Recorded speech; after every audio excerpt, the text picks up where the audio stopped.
Premeditatio Malorum can be roughly translated from Latin as the premeditation of evils. I know this can sound pretty grim, but bear with me. As we learn more and more about Stoicism and begin to practice our own Stoic philosophy, it's essential to look more deeply into its practices to understand if we can adopt them into our own routine. As we'll come to learn, despite its dark translation, Premeditatio Malorum can help us prepare for potential hardship and allow us to remain calm and resilient in the face of adversity. By the end of your reading, I hope you'll have a powerful tool to add to your Stoic practice. What is Premeditatio Malorum? This practice is a mental exercise that has us imagine or visualize hardships before they occur.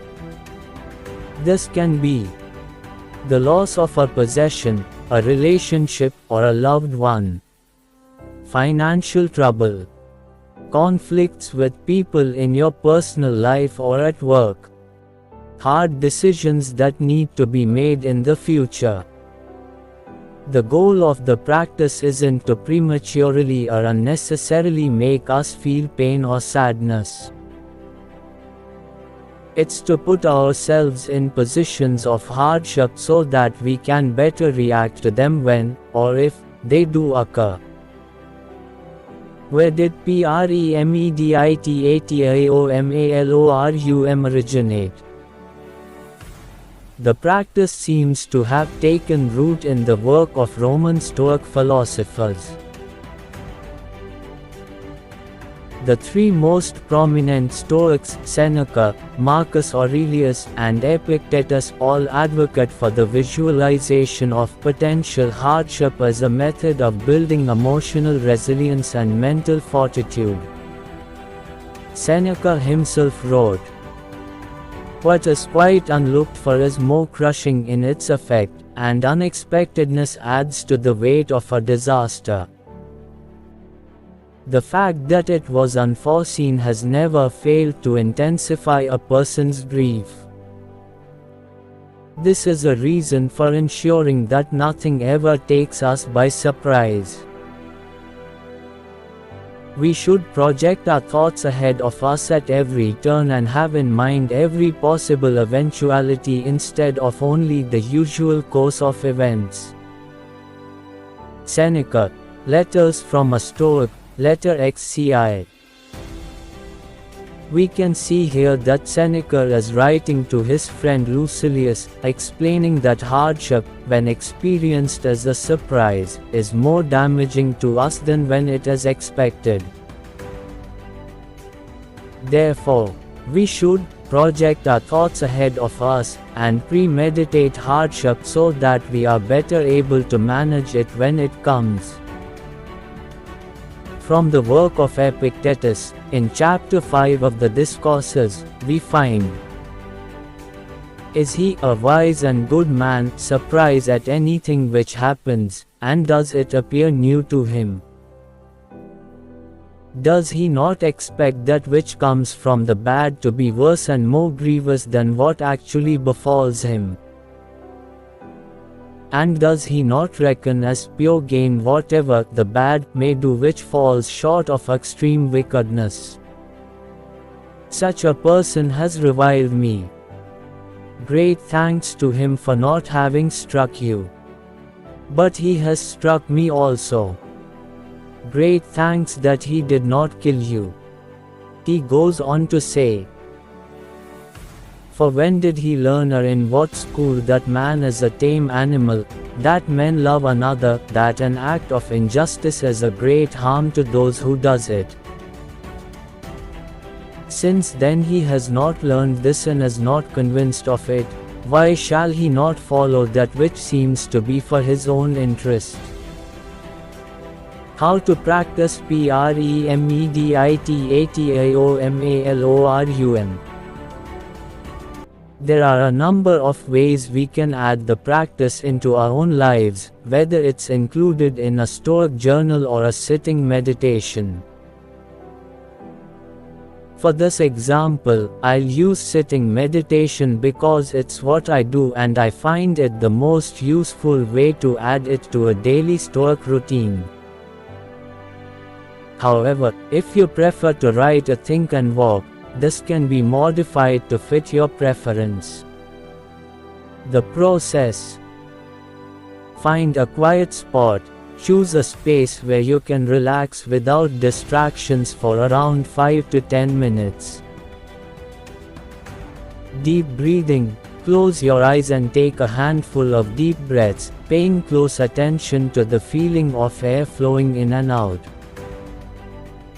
This will help center you in the practice and get rid of any stress and racing thoughts. Visualize the day ahead. Have a think about what you'll encounter during the day and anticipate any potential challenges. This could be a meeting with the boss, a project, or a personal commitment. Envision adversities. Imagine things not going as planned. The project faces hurdles, the meeting gets tense, or you get some unexpected bad news. See yourself responding calmly. This is crucial. Picture yourself handling each adversity with grace, patience, and wisdom. Reflect on what personal attributes you want to project and which ones you want to avoid. End with gratitude. Reflect on the things you have. Take the time to appreciate it, and remind yourself that external events don't have to define your internal peace. Expanding the practice. Once we've learned the basics, we can expand Premeditatio Malorum to cover personal relationships. Visualize potential misunderstandings or conflicts in our relationships. Imagine understanding the other person's perspective and responding with empathy, understanding, and compassion. Physical health. Think about potential health issues. Imagine adopting healthier habits and being grateful for the state of health you currently enjoy. Our career. Imagine facing professional challenges like being rejected after an interview or facing criticism over our work. Visualize constructive responses, like seeking feedback or refining our skill set. Financial well-being. Consider possible financial hardship, such as unexpected bills, home repairs, tax issues, or a loved one in need.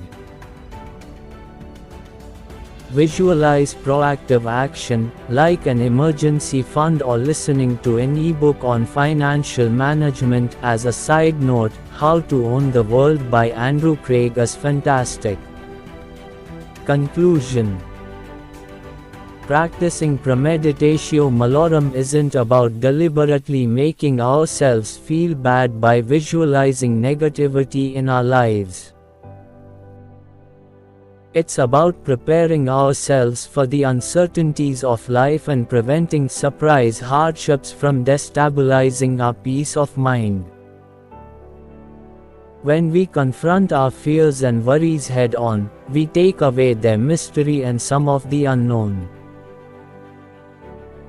Over time, the practice can help shift our mindset from one of avoiding difficulty to one of accepting it when it comes and facing it constructively.